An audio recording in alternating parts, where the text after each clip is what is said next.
Numbers chapter 17. The budding of Aaron's staff. Then the Lord said to Moses, "Tell the people of Israel to bring you 12 wooden staffs, one from each leader of Israel's ancestral tribes, and inscribe each leader's name on his staff. Inscribe Aaron's name on the staff of the tribe of Levi, for there must be one staff for the leader of each ancestral tribe. Place these staffs in the tabernacle, in front of the ark containing the tablets of the covenant where I meet you. Buds will sprout on the staff belonging to the very man I choose. Then I will finally put an end to the people's murmuring and complaining against you." So Moses gave the instructions to the people of Israel, and each of the 12 tribal leaders, including Aaron, brought Moses a staff. Moses placed the staffs in the Lord's presence in the tabernacle of the covenant. When he went into the tabernacle of the covenant the next day, he found that Aaron's staff, representing the tribe of Levi, had sprouted, budded, blossomed, and produced ripe almonds. When Moses brought all of the staffs out from the Lord's presence, he showed them to the people. Each man claimed his own staff, and the Lord said to Moses, "Place Aaron's staff permanently before the Ark of the Covenant to serve as a warning to rebels. This should put an end to their complaints against me and prevent any further deaths." So Moses did just as the Lord had commanded him. Then the people of Israel said to Moses, "Look, we are doomed, we are dead, we are ruined. Everyone who ever comes close to the tabernacle of the Lord dies. Are we all doomed to die?" Chapter 18. The duties of priests and Levites. Then the Lord said to Aaron, "You, your sons, and your relatives from the tribe of Levi will be held responsible for any offenses related to the sanctuary. But you and your sons alone will be held responsible for violations connected with the priesthood. Bring your relatives of the tribe of Levi, your ancestral tribe, to assist you and your sons as you perform the sacred duties in front of the tabernacle of the covenant. But as the Levites go out on their assigned duties at the tabernacle, they must be careful not to go near any of the sacred objects or the altar. If they do, both of you and they will die. The Levites must join you in fulfilling their responsibilities for the care and maintenance of the tabernacle, but no unauthorized person may assist you. You yourselves must perform the sacred duties inside the sanctuary and at the altar.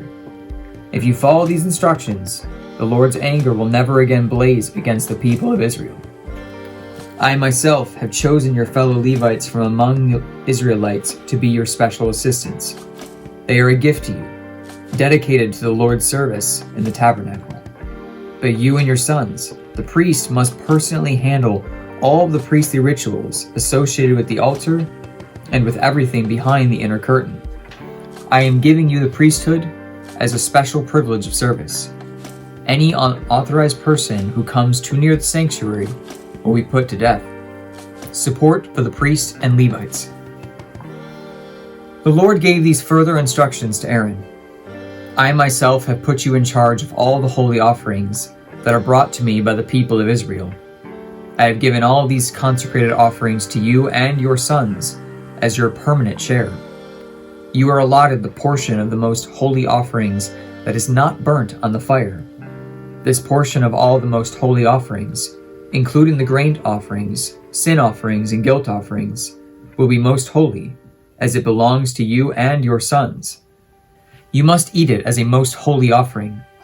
All the males may eat of it, and you must treat it as most holy. All the sacred offerings and special offerings presented to me when the Israelites lift them up before the altar also belong to you. I have given them to you and your sons and daughter as a permanent share. Any member of your family who is ceremonially clean may eat of these offerings.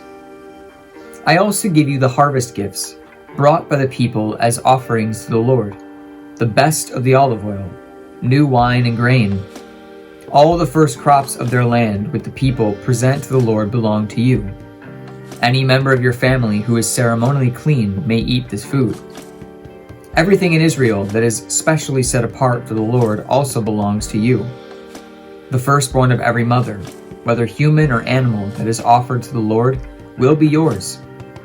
But you must always redeem your firstborn sons and the firstborn ceremonially unclean animals. Redeem them when they are still 1 month old. The redemption price is 5 pieces of silver, as measured by the weight of the sanctuary shekel, which equals 20 gerahs. However, you may not redeem the firstborn of cattle, sheep, or goats. They are holy and have been set apart for the Lord. Sprinkle your blood on the altar, and burn their fat as a special gift, a pleasing aroma to the Lord. The meat of these animals will be yours, just like the breast and right thigh that are presented by lifting them up as a special offering before the altar. Yes, I am giving you all these holy offerings that the people of Israel bring to the Lord. They are for you and your sons and daughters, to be eaten as your permanent share. This is an eternal and an unbreakable covenant between the Lord and you, and it also applies to your descendants.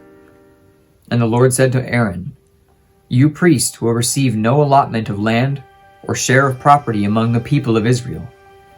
I am your share and your allotment.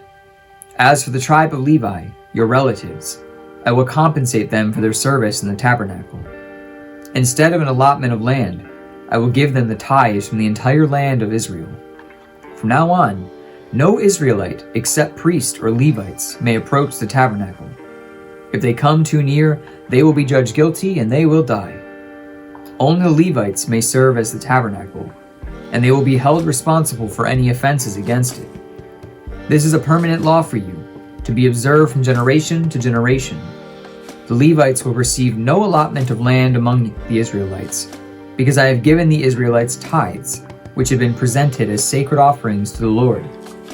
This will be the Levites' share. That is why I said I would receive no allotment of land from the Israelites. The Lord also said to Moses, Give these instructions to the Levites. When you receive from the people of Israel the tithes I have assigned as your allotment, give 1/10 of the tithes you receive, a tithe of the tithe, to the Lord as a sacred offering.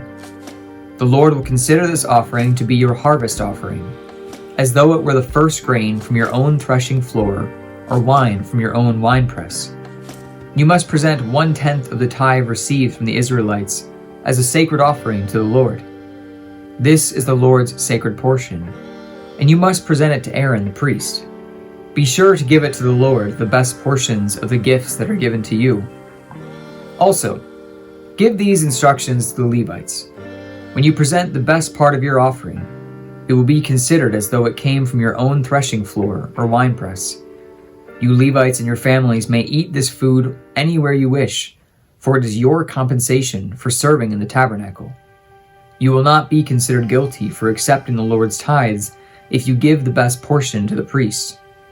But be careful not to treat the holy gifts of the people of Israel as though they were common, because if you do, you will die. Psalm 45. For the choir director, a love song to be sung to the tune Lilies, a psalm of the descendants of Korah. Beautiful words stir my heart. I will recite a lovely poem about the king, for my tongue is like a pen of a skillful poet. You are the most handsome of all. Gracious words stream from your lips. God himself has blessed you forever. Put on your sword, O mighty warrior. You are so gracious, so majestic. In your majesty ride out to victory, defending truth, humility, and justice. Go forth to perform all inspiring deeds. Your arrows are sharp, piercing your enemies' hearts. The nations fall beneath your feet. Your throne, O God, endures forever and ever. You rule with a scepter of justice. You love justice and you hate evil. So therefore, God, your God, has anointed you, pouring out the oil of joy on you more than on anyone else. Myrrh, aloes, and cassia perfume your robes. In ivory palaces, the music of strings entertains you. King's daughters are among your noble women. At your right side stands the queen, wearing jewelry of finest gold from Ophir. Listen to me, O royal daughter. Take to heart what I say. Forget your people and your family far away. for your royal husband delights in your beauty. Honor him, for he is your Lord. The princess of Tyre will shower you with gifts. The wealthy will beg your favor. The bride, a princess, looks glorious in her golden gown. In her beautiful robes, she is led to the king, accompanied by her bridesmaids. What a joyful and enthusiastic procession as they enter the king's palace. Your sons will become kings like their father. You will make them rulers over many lands. I will bring honor to your name in every generation. Therefore, the nations will praise you forever and ever.